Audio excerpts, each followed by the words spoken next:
Good evening, visitors. Welcome to the Australian War Memorial's last post ceremony. My name is Craig Burrell, and joining us today from the Royal Australian Air Force is Squadron Leader Stacey Davids. We warmly welcome the family of Private Albert James Williams, whose story will be told shortly. We are honoured to acknowledge Rear Admiral Robert Sharp, United States of America. We welcome the veterans who have served, those that are still serving, and the families that support them. We acknowledge the members of RSL and Services Clubs Association, RSL Victoria, and RSL Queensland, who are watching the broadcast of this ceremony across Australia. During the ceremony, wreaths will be laid at the base of the Pool of Reflection by family and visitors to the memorial. Please stand and join in singing the national anthem.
The Australian War Memorial was the vision of Charles Bean, Australia's First World War official historian. Bean landed with the Australian troops on Gallipoli and stayed with them at the front through to the end of the war. The idea of this national memorial and museum came to him at Pozières, France, in the depths of the bloody fighting of 1916. Bean's idea was that this would be a place where families and friends could mourn their loved ones buried in faraway places. It would also be a place that could help all Australians understand what these men and women had endured and what they had done for us. Bean's vision, to which we remain true, is best expressed as inscribed in the entrance to the memorial's galleries. Here is their spirit, in the heart of the land they loved, and here we guard the record that they themselves made. Tonight, we will read the story behind just one of those on the Roll of Honour, which lists the names of more than 102,000 men and women who have given their lives for us in war and operations for more than a century. But first, we present a lament, Flowers of the Forest. Wreaths or floral tributes will now be laid at the base of the Pool of Reflection.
Today, we remember and pay tribute to Private Albert Williams.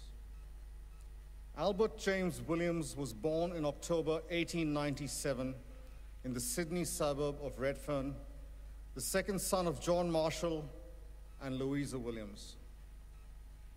The young Albert lived on George Street in Newtown and attended Newtown Superior Public School. When war was declared in 1914, he was too young to enlist. But in November 1915, barely a month after turning 18, he enlisted in the Australian Imperial Force. He was working as a factory hand at the time, and after enlisting, was presented with a wristwatch with his name engraved on it by his employers.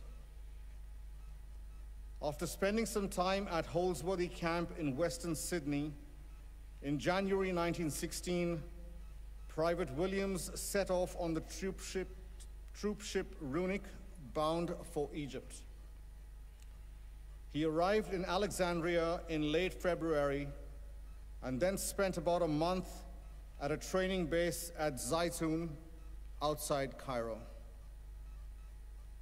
In early April, he arrived in France to join the fighting on the Western Front and joined the 18th Battalion. The 18th Battalion took part in its first major battle at Pozières in late July and August 1916.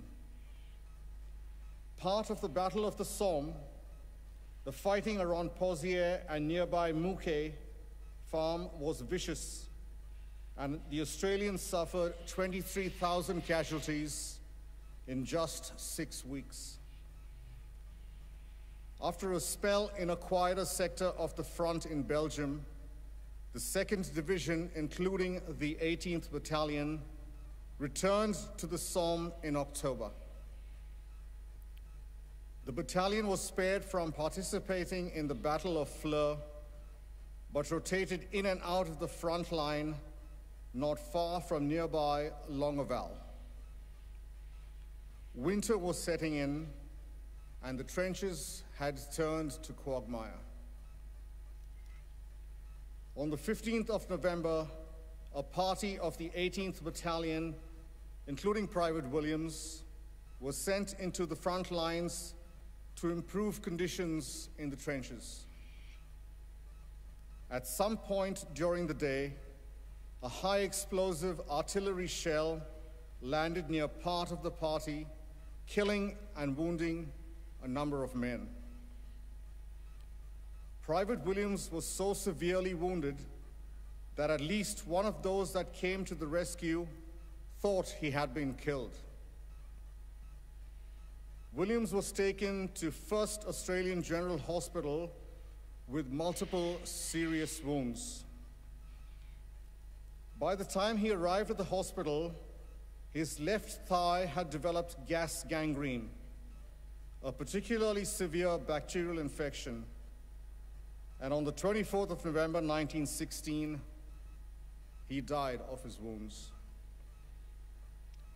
Private Albert James Williams was buried nearby at St. Sever Cemetery Extension.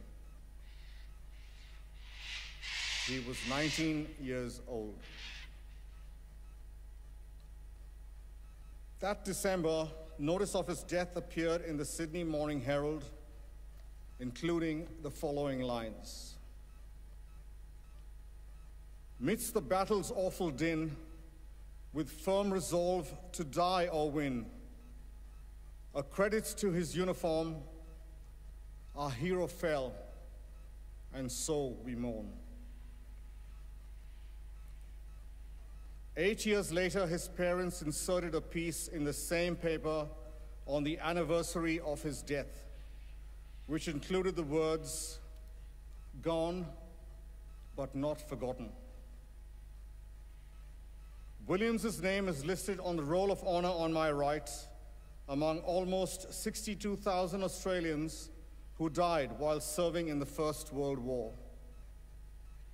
A photograph of his headstone is displayed beside the pool of reflection. This is but one of the many stories of service and sacrifice told here at the Australian War Memorial. We now remember Private Albert James Williams, who gave his life for us, for our freedoms, and in the hope of a better world.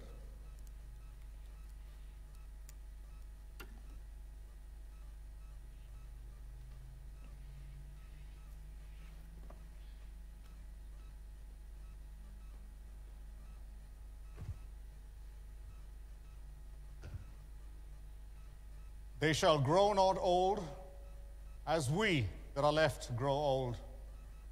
Age shall not weary them, nor the years condemn. At the going down of the sun, and in the morning, we will remember them.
Lest we forget. Lest we forget.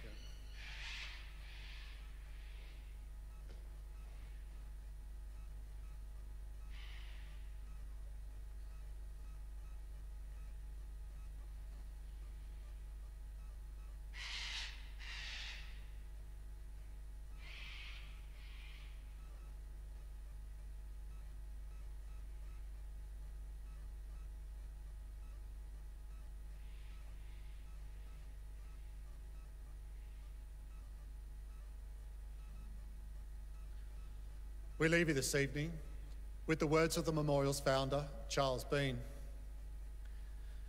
Many man lying out there at Pozieres or in the low scrub at Gallipoli with his poor, tired senses barely working through the fever of his brain has thought in his last moments, well, it's over.